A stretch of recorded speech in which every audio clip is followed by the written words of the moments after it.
Hello दोस्तों, आप सभी का स्वागत है आपके अपने यूट्यूब चैनल टीम विशाल एजुकेशन पर। आज है 22 अगस्त 2026 और आज की इस वीडियो में हम जानेंगे 22 अगस्त 2026 के डेली करंट अफेयर्स से जुड़े सभी इम्पोर्टेंट प्रश्नों के बारे में। अगर आप किसी भी एग्जाम की तैयारी कर रहे हैं तो ये वीडियो आपके लिए काफ़ी ज़्यादा यूजफुल रहने वाली है। इसलिए वीडियो को आप शुरू से लेकर एंड तक जरूर देखें, क्योंकि हर प्रश्न आपके एग्जाम में काम आ सकता है। तो बिना किसी देरी के चलिए शुरू करते हैं आज के पहले प्रश्न से। पहला प्रश्न है आज का हमारा, हाल ही में मिर्जा फखरुल इस्लाम आलमगीर किस देश के राष्ट्रपति निर्वाचित हुए हैं? इस प्रश्न का राइट आंसर हो जाएगा दोस्तों ऑप्शन सी, बांग्लादेश। दोस्तों, मिर्जा फखरुल इस्लाम आलमगीर को 20 अगस्त 2026 को बांग्लादेश की संसद ने देश का 23वां राष्ट्रपति निर्वाचित किया है। उन्होंने 255 वोट प्राप्त किए, जबकि उनके प्रतिद्वंदी ओली अहमद को 88 वोट मिले हैं। बात करें दोस्तों बांग्लादेश की, तो इसकी राजधानी ढाका है, मुद्रा है बांग्लादेशी टका, वहाँ की आधिकारिक भाषा है बांग्ला, और वर्तमान में जो प्रधानमंत्री हैं वो हैं वहाँ के तारिक रहमान। नेक्स्ट प्रश्न है, हाल ही में भारत का पहला AI payment foundation model vulcan किसने लॉन्च किया है? राइट आंसर हो जाएगा इसका ऑप्शन ए, रेजर पे ने लॉन्च किया है। 18 अगस्त 2026 को फिनटेक कंपनी रेजर पे वल्कन लॉन्च किया और कंपनी के अनुसार यह भारत का पहला पेमेंट्स के लिए बनाया गया ट्रांसफार्मर आधारित एआई फाउंडेशन मॉडल है। अब बात करें दोस्तों कि वल्कन क्या है, वल्कन क्या करता है, तो वल्कन पेमेंट सिस्टम का एक तरह का एआई दिमाग है और यह बड़ी मात्रा में लेन देन से पैटर्न समझकर भुगतान विफल होने की संभावना कम करने, धोखाधड़ी पहचानने, सही पेमेंट रूट चुनने, जोखिम का आकलन करने और चेकआउट अनुभव बेहतर करने में मदद करता है। हाल ही में किस राज्य के सुमेर सिंह भाटी को मंगोलिया में रेजलैंड स्टोरेशन अवार्ड 2026 से सम्मानित किया गया है?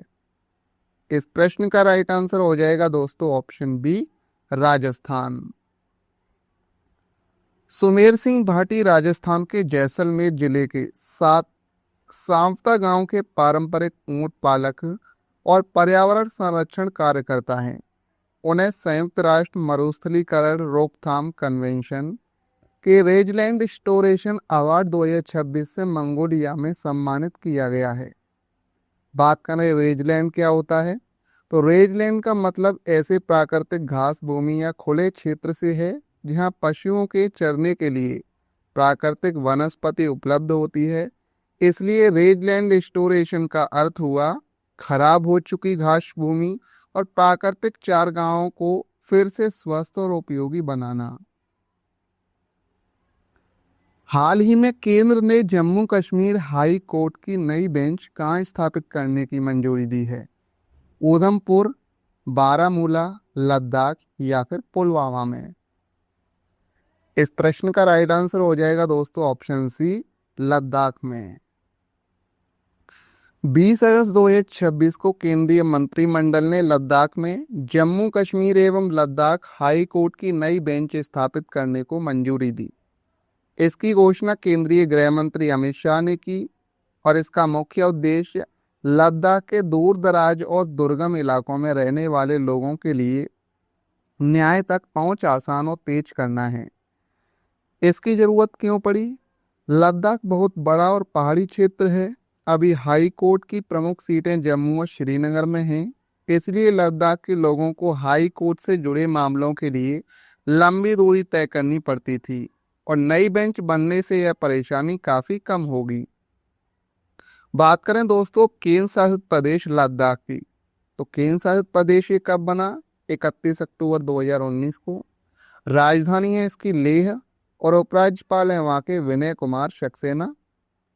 नेक्स्ट प्रश्न है, हाल ही में किस राज्य में पिछले 2 हफ्तों में 29 भूकंपों की अर्थक्वेक स्वार्म दर्ज की गई है? राइट आंसर हो जाएगा इस प्रश्न का ऑप्शन ए, महाराष्ट्र में। महाराष्ट्र में पिछले करीब 2 सप्ताह में 29 भूकंपीय घटनाएं दर्ज की गईं, जिन्हें वैज्ञानिकों ने अर्थक्वेक स्वार्म कहा है। अब बात करें दोस्तों कि अर्थक्वेक स्वार्म क्या होता है, तो अर्थक्वेक स्वार्म यानी भूकंपों का झुंड बोल देते हैं। इसका मतलब है किसी छोटे क्षेत्र में कम समय के अंदर कई भूकंप लगातार आना। सामान्यतः बड़े भूकंप के बाद आफ्टर शॉक आते हैं, लेकिन स्वार्म में जरूरी नहीं कि कोई एक बड़ा मुख्य भूकंप हो। महाराष्ट्र की राजधानी है मुंबई, शीतकालीन राजधानी है नागपुर, यानी कि अब कह सकते हैं कि महाराष्ट्र की राजधानी अगर ऑप्शन में दिखे दो, तो दो आपको लगाना है। पहली राजधानी हो जाएगी इसकी मुंबई, और ऑप्शन हो कि शीतकालीन राजधानी कौन सी है महाराष्ट्र की, तो आपका राइट आंसर हो जाएगा उसमें नागपुर। महाराष्ट्र की स्थापना 1 मई 1960 को हुई थी। मुख्यमंत्री हैं देवेंद्र फडणवीस, राज्यपाल हैं जिष्णुदेव वर्मा, और महाराष्ट्र की मुख्य भाषा है मराठी। हाल ही में अपील और शिकायत पोर्टल ऐप COMS 2.0 ये किसने लॉन्च किया है? क्या केंद्रीय सतर्कता आयोग ने लॉन्च किया है? क्या केंद्रीय सूचना आयोग ने लॉन्च किया है? केंद्रीय अन्वेषण ब्यूरो या फिर राष्ट्रीय महिला आयोग ने ये लॉन्च किया है? इस प्रश्न का राइट आंसर हो जाएगा दोस्तों ऑप्शन बी, केंद्रीय सूचना आयोग। केंद्रीय सूचना आयोग ने 17 अगस्त 2026 को नई दिल्ली में ऐप COMS 2.0 का शुभारंभ किया और इसे मुख्य सूचना आयुक्त राजकुमार गोयल ने लॉन्च किया है। अब बात करें दोस्तों कि ऐप COMS 2.0 क्या है, तो ऐप COMS का पूरा नाम है appeal and complaint management system, यानी अपील और शिकायत प्रबंधन प्रणाली। यह सूचना का अधिकार अधिनियम 2005 के तहत आने वाली दूसरी अपीलों और शिकायतों को ऑनलाइन संभालने वाला डिजिटल पोर्टल है। अब बात करें कि इसमें क्या खास है, तो इस नए संस्करण में आवेदक ऑनलाइन दूसरी अपील और शिकायत दर्ज कर सकते हैं, अपने मामले की केस टाइमलाइन देख सकते हैं, दस्तावेज और सुनवाई से जुड़े नोटिस देख या डाउनलोड कर सकते हैं, आयोग के निर्णय और आदेश ऑनलाइन देख सकते हैं, और डिजिटल हस्ताक्षर प्रमाण पत्र के माध्यम से नोटिस और आदेशों पर डिजिटल हस्ताक्षर की सुविधा भी है। हाल ही में चर्चा में रहे राष्ट्रीय सद्भावना दिवस का संबंध भारत के किस पूर्व प्रधानमंत्री से है?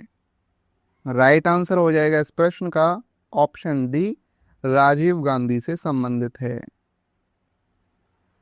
राष्ट्रीय सद्भावना दिवस हर वर्ष 20 अगस्त को मनाया जाता है। यह दिन पूर्व प्रधानमंत्री राजीव गांधी की जयंती से जुड़ा हुआ है और इसका उद्देश्य देश में राष्ट्रीय एकता, भाईचारा, शांति और सांप्रदायिक सद्भाव की भावना को बढ़ावा देना है। अब सद्भावना का क्या अर्थ है? आपसी प्रेम, भाईचारा और अच्छे संबंध। इसलिए सद्भावना दिवस का मुख्य संदेश है कि भारत की अलग अलग जाति, धर्म, भाषा और क्षेत्र के लोग आपसी सम्मान और एकता के साथ रहें। हाल ही में भारत नेपाल की सीमा सुरक्षा और बुनियादी ढांचे पर केंद्रित संयुक्त कार्य समूह की बैठक कहां पर आयोजित हुई है? तो ये आयोजित हुई है दोस्तों ऑप्शन बी, उत्तराखंड के देहरादून में। भारत और नेपाल के बीच सीमा प्रबंधन पर 14वीं संयुक्त कार्य समूह की 2 दिवसीय बैठक 20 से 21 अगस्त 2026 को देहरादून में आयोजित हुई है। बैठक में सीमा सुरक्षा, सीमा से जुड़े बुनियादी ढांचे और दोनों देशों के आपसी हित के मुद्दों पर चर्चा हुई। मुख्य चर्चा क्या रही? बैठक में खास तौर पर सीमा सुरक्षा मजबूत करना, सीमा से जुड़े बुनियादी ढांचे को बेहतर बनाना, सीमा पार अपराध और तस्करी रोकना, दोनों देशों की सुरक्षा एजेंसियों के बीच सूचना साझा करना, सीमा स्तंभों और सीमा क्षेत्र से जुड़े मुद्दों पर सहयोग जैसे विषयों पर चर्चा हुई है। नेक्स्ट प्रश्न है, हाल ही में चर्चा में रही नई स्मार्ट दवा RK-215 किसके विकल्प के तौर पर पेश की गई है? राइट आंसर हो जाएगा इस प्रश्न का ऑप्शन सी, कीमोथेरेपी। RK-251 को एक नई स्मार्ट दवा के रूप में कीमोथेरेपी के विकल्प के तौर पर पेश किया गया है और इसका उद्देश्य कैंसर जैसी बीमारी के उपचार को अधिक लक्षित बनाना है ताकि उपचार का असर मुख्य रूप से रोगग्रस्त कोशिकाओं पर हो। कीमोथेरेपी क्या है अब? तो कीमोथेरेपी में ऐसी दवाओं का इस्तेमाल किया जाता है जो तेजी से बढ़ने वाली कैंसर कोशिकाओं को नष्ट या नियंत्रित करती है, लेकिन शरीर की कुछ वस्तु तेजी से बढ़ने वाली कोशिकाएं भी प्रभावित हो सकती हैं, जिसके कारण कई दुष्प्रभाव हो सकते हैं। हाल ही में तीसरे बच्चे के लिए मातृत्व अवकाश को बढ़ाकर 365 दिन करने की घोषणा किसने की है? राइट आंसर है इसका ऑप्शन ए, ये तमिलनाडु सरकार ने की है। तमिलनाडु सरकार ने तीसरे बच्चे के जन्म पर मातृत्व अवकाश को बढ़ाकर 365 दिन करने की घोषणा की है और इसका उद्देश्य महिला कर्मचारियों को बच्चे की देखभाल के लिए अधिक समय देना और मातृ एवं शिशु कल्याण को बढ़ावा देना है। अब ये क्यों महत्वपूर्ण है? इससे महिला कर्मचारियों को नवजात बच्चे की बेहतर देखभाल का समय मिलेगा, प्रसव के बाद आराम और स्वास्थ्य सुधार के लिए अधिक समय मिलेगा और परिवार और नौकरी के बीच संतुलन बनाने में मदद मिलेगी। अब बात करें दोस्तों तमिलनाडु राज्य की, तो इसकी राजधानी है चेन्नई।